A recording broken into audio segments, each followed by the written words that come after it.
pastor e escritor Luciano Subirá atualmente é uma das grandes vozes do ministério pastoral e de ensino bíblico no Brasil. Possuindo vários anos de experiência no âmbito pastoral, Subirá é reconhecido internacionalmente por seu ministério. Luciano Subirá, com 25 anos de pastorado, coordena o Orvalho.com, o Ministério de Ensino Bíblico. Autor de vários livros, é conferencista nacional e internacional. Lidera a comunidade Alcance em Curitiba, no Paraná, sendo casado com Kelly, o pai de Israel e Lisa Subirá. Hoje, mergulharemos na incrível jornada de resiliência e chamado do pastor Luciano Subirá. Vamos explorar os momentos que moldaram a sua vida e ministério.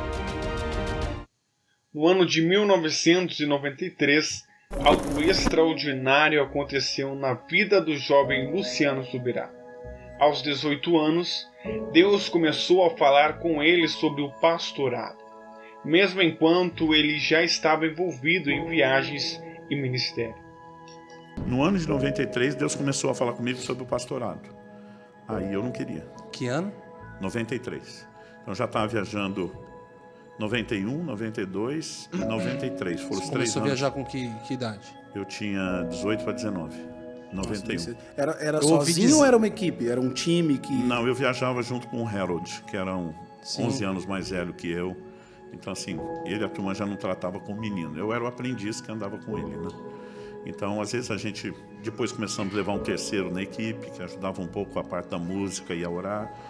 Então, os primeiros anos foram isso. Mas quando Deus começou a falar comigo sobre o pastorado, quando eu olhava a experiência que meu pai tinha, eu não achava muito empolgante, né? Então, eu dizia, não, pastorear eu não quero, eu relutei muito tempo. Mas depois Deus me deu um enquadro de jeito Como e colocou no plumo. Eu tive um acidente de carro em 93. Um acidente em 1993 interrompeu toda a agenda do Luciano Subirá. Esse período desafiador trouxe não apenas resistência ao pastorado, mas também 9 anos de profundo tratamento espiritual, moldando seu caráter e resiliência. Aquilo me fez parar toda a agenda, porque assim, eu fui para uma UTI com traumatismo craniano, ninguém sabia qual era o estado. Então, Essa cicatriz aqui tem a ver? Ia perguntar agora. Tem. Eu acho que foi do óculos que eu usava, eu bati a cabeça várias, porque a gente caiu uma ribanceira, eu acho que eu desci batendo ela na coluna do carro, porque todo o dano foi desse mesmo lado da cicatriz. E aí o que aconteceu? Eu entrei numa crise. Bom, primeiro suspenderam 3 meses de agenda, e nesses 3 meses a gente começou a ajudar essa igreja que tinha se formado em Guarapuava, mas eu fui ajudar sem nenhuma pretensão de ficar. E ali eu comecei a entender Deus dizendo, eu estou te chamando, você está em desobediência. E aí eu resolvi ficar, falei, bom, vou ficar 1 ou 2 anos, porque vai ser bom até eu ter uma experiência pastoral. Mas esse acidente que gerou o agir invisível de Deus, foi? Fala um pouquinho sobre. Foi, porque aí o que acontece? Eu fiquei numa crise enorme, eu dizia para Deus assim, certeza que esse acidente foi coisa do Satanás. Aí eu dizia para Deus, mas ele só pode tocar com permissão, ou minha ou sua. Eu dizia para Deus, nós dois sabemos que não fui eu. Nossa. Eu dizia, eu recorro ao Supremo Tribunal Celestial, eu apelo em última instância. O senhor sabe que eu não pequei, eu não dei brecha. Se é com a gente, não, tá bom. Sou eu, tá bom. Só que Deus não respondia nada. Foi 1 ano e 3 meses de silêncio. Total? Total. Era uma crise assim. Ameacei fazer greve de ministério, muita coisa. Com o chefe. Foi tenso.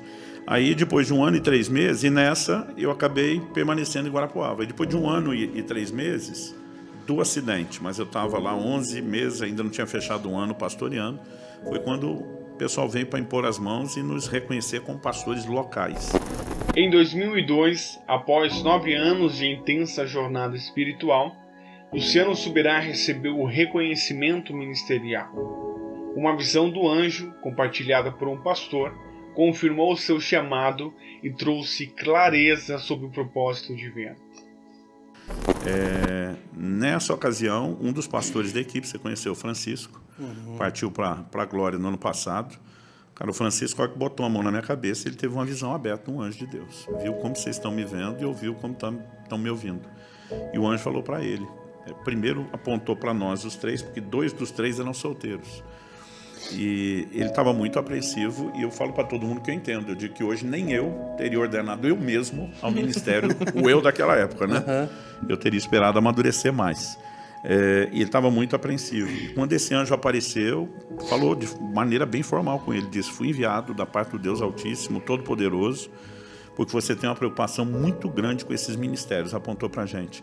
Mas ele falou assim: o Altíssimo te faz saber que eles estão nas mãos dele. Eles estão no lugar certo, na hora certa, fazendo a coisa certa. Não há motivo para que você se preocupe. Aquilo aliviou ele. Mas daí ele apontou o dedo para mim, o anjo falou: quanto porém é esse? E o caldo entornou para o meu lado. Quanto porém é esse? Quanto porém a este, ele disse assim: ele é rebelde. E ele não aceita o tratamento de Deus na vida dele. Te chamou de rebelde. Nossa, velho. Doeu, velho. Por Daniel, o anjo aparece e chama de homem muito amado. Para Gideão, homem valente. Falei, para mim, só um rebelde. Me rebelei para provar que não era rebelde, mas não adiantou.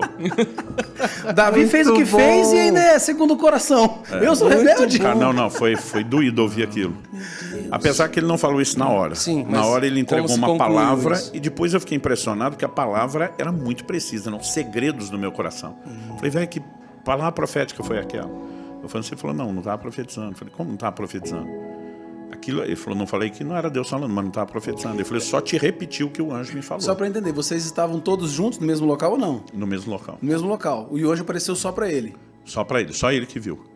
E aí ele me deu depois os detalhes que eu não tinha. Ele falou que o anjo disse assim, ele é rebelde, não aceita o tratamento de Deus na vida dele.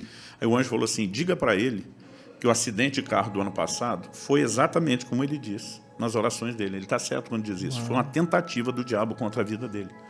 Mas o anjo falou assim, diga para ele por que Deus permitiu. Ele falou, o diabo queria pará-lo porque o via como uma ameaça. Deus precisava pará-lo para não perdê-lo. Ele falou assim, ele não estava pronto. Ele começou a atravessar níveis ministeriais muito depressa e ele entrou numa dimensão para a qual ele não estava pronto. Então o anjo falou assim, era só uma questão de tempo. Ele ia sucumbir debaixo do peso do próprio ministério. O sucesso se transformaria em fracasso por falta de estrutura. Então ele falou, Deus precisava pará-lo para não perdê-lo. Aí o anjo falou, nos próximos anos Deus vai tratar profundamente com ele antes de liberá-lo para voltar ao lugar do chamado. Essa jornada única nos ensina a importância do tempo de Deus e como os momentos de resistência são cruciais para moldar nosso destino. A história do pastor Luciano Subirá é um testemunho de superação e rendição ao propósito de Deus. Ao concluirmos essa jornada, somos inspirados pela resiliência e chamado do pastor Luciano Subirá. Que sua história nos motive a abraçar os desafios com fé, sabendo que Deus está moldando algo extraordinário em cada um de nós.